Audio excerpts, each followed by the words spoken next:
चटपटीत अशी माशाची भाजी पटकन बनण्यासाठी आलं लसूण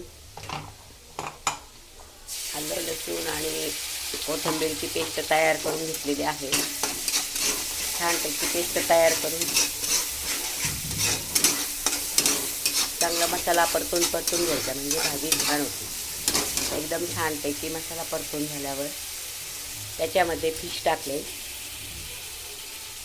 फिश टाकल्यानंतर ही आपल्याला छान परतून घ्यायची आहे, म्हणजे भाजी खूप सुंदर लागते चवीला।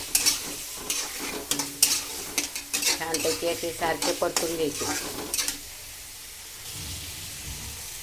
नुसते वाफेवर बनवलेले फिश थोडेसे नंतर मीठ टाकून छानपैकी परतून घ्या।